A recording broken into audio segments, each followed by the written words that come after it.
They might be able to stop his voice, but they're not going to stop all of our voices. We're getting louder than we were before, and we're not backing down. Fight back, fight back, fight back. Radicals on the right as well. We have radicals on the left. People are watching all of these videos and cheering. Some people are cheering that Charlie was. How do we fix this country? How do we come back together? I'll tell you something that's going to get me in trouble, but I couldn't care less. The radicals on the right oftentimes are radical because they don't want to see crime. They don't want to see crime. Worried about the border. They're saying, we don't want these people coming in. We don't want you burning our shopping centers. We don't want you shooting our people in the middle of the street. The radicals on the left are the problem. And they're vicious, and they're horrible, and they're politically savvy. Although they want men and women's sports, they want transgender for everyone, they want open borders. All right, so let's get a few things straight. He was an independent, the shooter. He was an independent. He voted for Trump. His whole family was conservatives. His mom and his dad are Republicans. They also voted for Trump as well as the shooter. The shooter himself ended up voting for Trump. Unlike what Nancy Mace ended up saying, he wasn't trans. He wasn't a part of that whole community. Yeah, so their narrative did not age well at all. Did not age well at all. Dude just had hate in his heart. That's it. Did you see the parade of angry white men chanting, "White man, fight back! White man, fight back!" It's extremely alarming to hear, but I'm more so confused. My brother in Christ, for people that look like us to the outside world, it appears that we run and own everything. So most people are curious, who are you fighting back against? And not only that, if you're talking about Charlie Kirk, if you're talking about most mass and school shooters, they're people that look like us. They're white people. So I'm genuinely confused. When you're out there on the street with your tiki torches and you're yelling, "White man, fight back!" What? Who are you being oppressed by? Ourselves? We need to be fighting ourselves?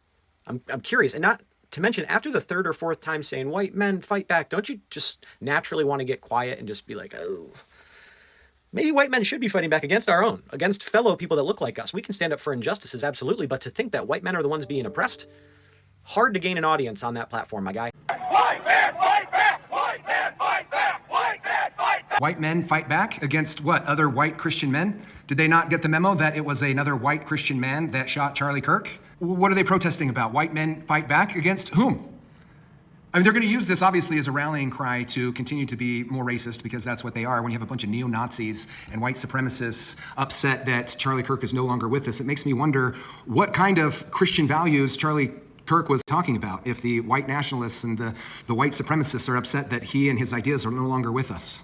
Anyway, who are they fighting back against? Because it's constantly white Christian men in this country who are the problem. It's not just white men, it's white Christian men. It's always Christian men, Christian pastors, Christian politicians. How many white Christian men do you think we're going to find on the Epstein list if it ever gets released? Oh, I bet you there's going to be a lot of white Christian men on that list. It's always white Christian men. So let's not pull punches and act like that's not the case. The problem in this country is white Christian men. I can't imagine what's going to go wrong when you have a bunch of neo-Nazis talking about white men fight back. Is this how we make America great again? Hey guys, welcome back again to the channel. It's so good to have you. Thank you so much for clicking. When you saw this video, so I came across this on my FYP of this, men shouting, "White men fight back, white men," and I was like, what are you fighting back? I thought it has now been resolved. Like, it's now obvious who the person of interest is. Why then are they coming online to even talk about that or protesting? Okay, who are they protesting against? Okay, they should be protesting against their own person, or do they actually want to?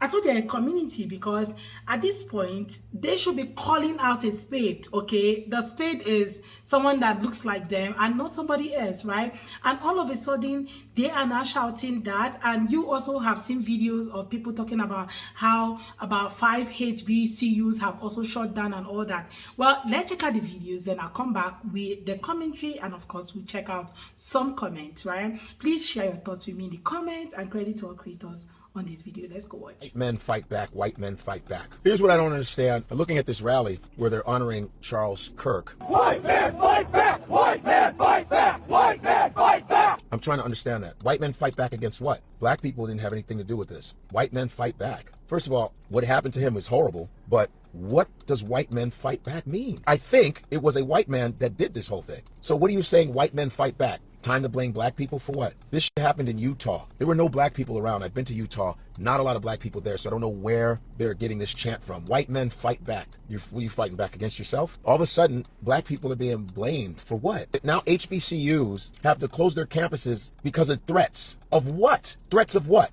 Why are you f***ing with black people? What did black people have anything to do with this Utah shit?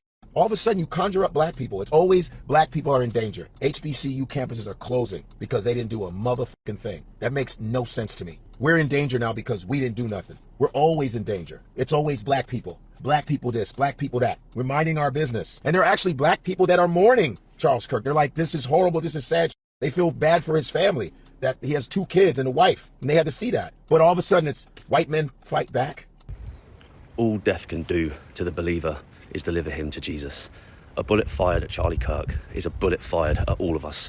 There will be no mercy, no diplomacy, and no surrender to those extremists and their anti-Christian and anti-conservative values and ideology who seek to wipe us out. Charlie was not a violent man. He was a family man.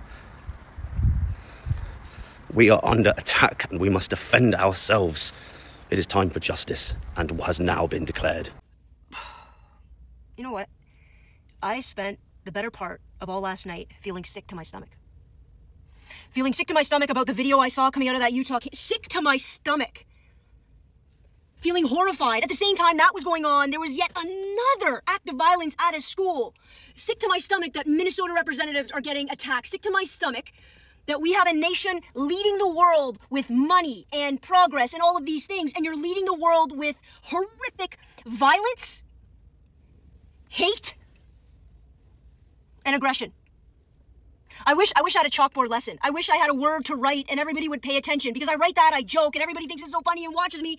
Yet I am watching the unraveling of a civilization while people take control over it, amp up fear, amp up hatred, amp up violence, and lead with it. I don't have that solution. I am so tired of a nation that is supposed to be leading this world. All of the resources, all of the access, all of the advantages that they have, and you are shooting each other in the streets? I wish I had some sort of magic quote to say. I wish I could be funny enough for you guys to listen to me and to stop. But I am going to say this. You are not going to beat violence with more violence. I promise you that. You aren't going to just go up and up and up in this escalation of stupidity and hope for a good end. It won't end well. You want this to stop? Come up with actual solutions.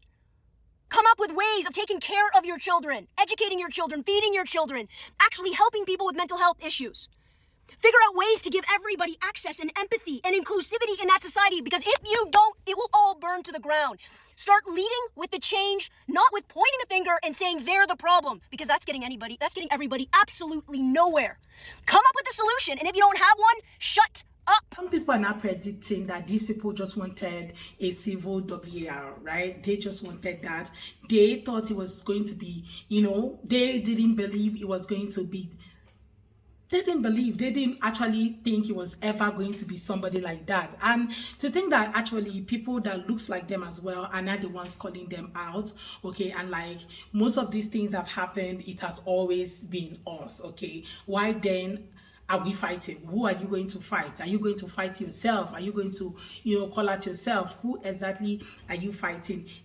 And somebody said something, for once, fight yourself. America has caused unnecessary suffering to millions and millions of people. So people are not like, okay, at this point, when you have already realized who the person is, the person of interest, and find out that it's not like the other governor said, that he actually prayed for 33 hours, hoping that this person would be from another state, or maybe someone like an immigrant who came into the country, right? And not somebody that looked like them, not one of their own.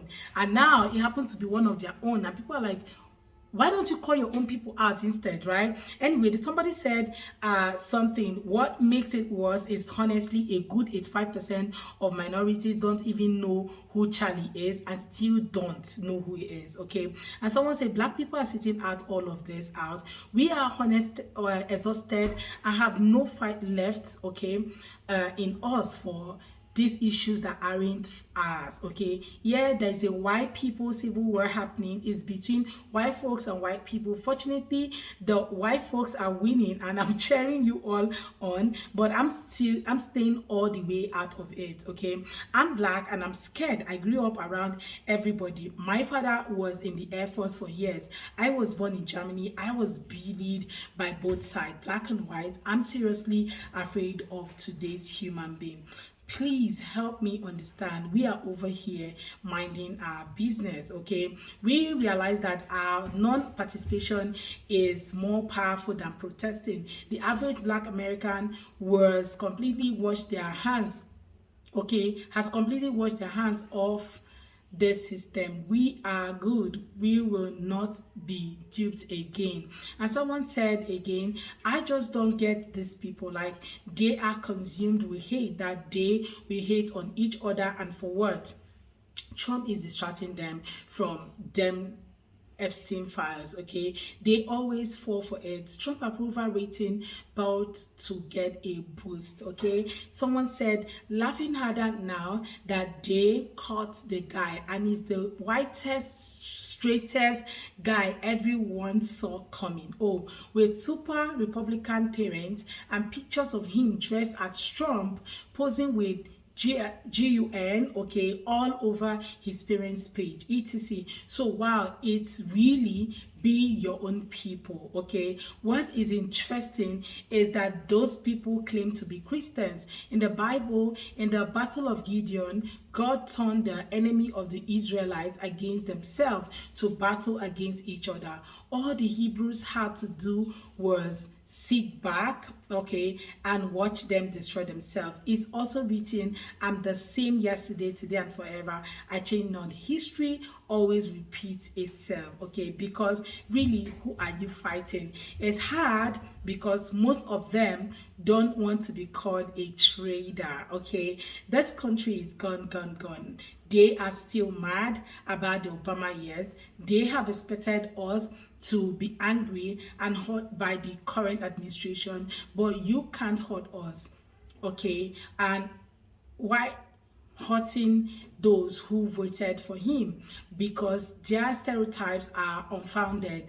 Cuts to government services, tariff, instability to buy homes, inflation, etc. isn't only affecting us, it's demolishing those who voted for this admin, and the cognitive dissonance got them by the shorts and quarters, okay? The real fix doesn't fit their narrative, okay? All the why crime is out of control. I'm just fatigued at this point. They don't want to fight back because that involves confronting the elite who oppress the world. They want to punch down at anyone they feel is weaker. Why? I don't know. But I guess frustration. Well, a lot of people are now reacting to it. Someone said it's actually no different than it has always been. It's the foundation of white supremacy. It's always been based on lies and fantasy. Why men fight back is just another manifestation of that fantasy. If they want to fight, they know where to go, okay? Well, these are people's take about today's video. Share your own take with me in the comment section. Thank you so much, guys, for watching, and I look forward to seeing you all on my next. Thank you so much, and see you all next time. Bye, guys.